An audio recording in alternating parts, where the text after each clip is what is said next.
Nous allons à présent parler de trois critiques des droits de l'enfant. Pour rappel, les droits de l'enfant sont consacrés dans une convention internationale adoptée par l'Assemblée générale des Nations unies le 20 novembre.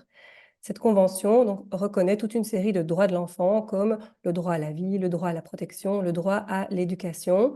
Les droits de l'enfant ont également été reconnus dans toute une série de textes européens, par exemple, ou belges, notamment à l'article 22 bis de la Constitution belge. Alors, les droits de l'enfant font l'objet de nombreuses critiques, de critiques régulières. Ici, on va parler de trois critiques que je vais aborder les unes après les autres. Alors, une des critiques que l'on entend régulièrement à propos des droits de l'enfant, c'est oui, les enfants ont des droits, mais ils ont aussi des devoirs. Alors ça, c'est vraiment une phrase type qu'on entend très régulièrement en tant que spécialiste des droits de l'enfant, qui a d'ailleurs fait l'objet d'autres documents de déconstruction par des collègues à moi. Il est vraiment important de rappeler que quand on parle de reconnaissance de droits fondamentaux, de droits humains et de droits de l'enfant, il n'est pas question ici de parler de leurs devoirs. Bien sûr que les enfants, comme tout être humain, ont des responsabilités. Ils ont la responsabilité de respecter les droits des autres, mais comme les adultes. Et pour une raison liée à leur statut, qui reste un statut complexe, très ambivalent, on a encore en tant qu'adulte un regard très ambivalent sur les enfants, on va toujours relier leurs droits à leurs devoirs, alors que quand on parle des droits des humains en général, des droits des femmes, des droits des personnes en situation de handicap, jamais on ne va parler de leurs devoirs corrélatifs, alors que bien évidemment, tout être humain, enfant comme adulte, a des devoirs, enfin n'a pas des devoirs, a plutôt des responsabilités corrélatives liées à l'obtention de ces droits. En revanche, la reconnaissance de droits fondamentaux, c'est permettre la fin de violations de droits qui ont perduré tout au long des siècles à l'égard des enfants.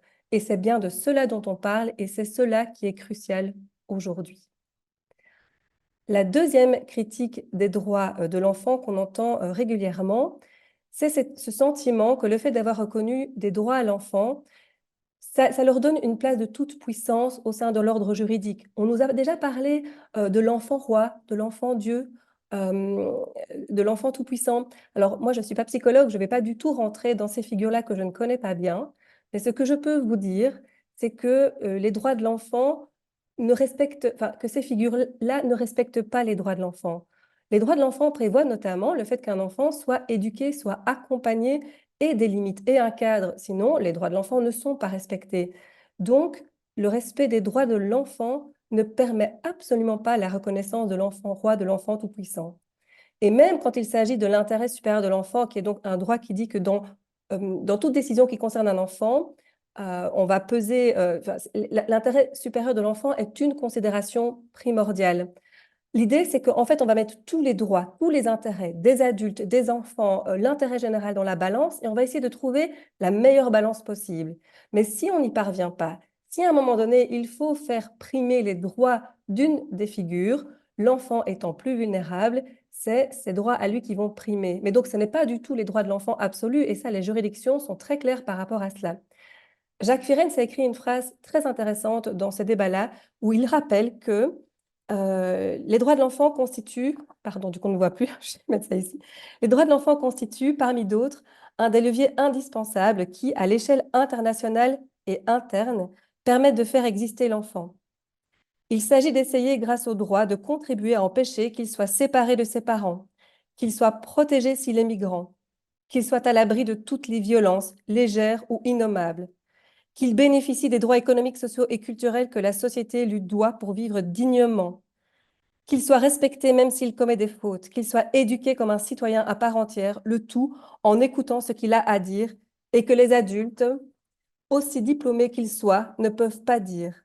Il n'y aura jamais de démocratie sans effectivité des droits de l'enfant.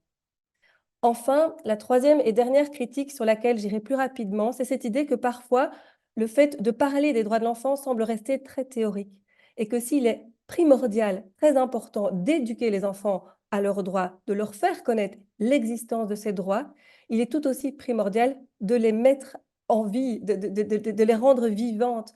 Ainsi, par exemple, si au sein d'une famille, on dit à l'enfant qu'il a le droit à la parole, mais qu'on ne lui demande jamais son avis dans les décisions qui sont prises au sein de la famille, le droit, il reste théorique, il n'est pas mis en œuvre. Au sein d'une école, si on enseigne à un enfant qu'il a le droit d'être protégé, mais que rien n'est mis en place pour faire face au harcèlement scolaire, alors le droit reste théorique et n'est pas réellement mis en pratique. Et donc, en tant qu'adulte, nous avons cette responsabilité-là de bien comprendre les droits, de ne pas les confondre avec les devoirs de l'enfant, de ne pas penser qu'ils permettent l'existence de l'enfant roi et donc de voir un recul de ses droits et de véritablement les mettre en œuvre.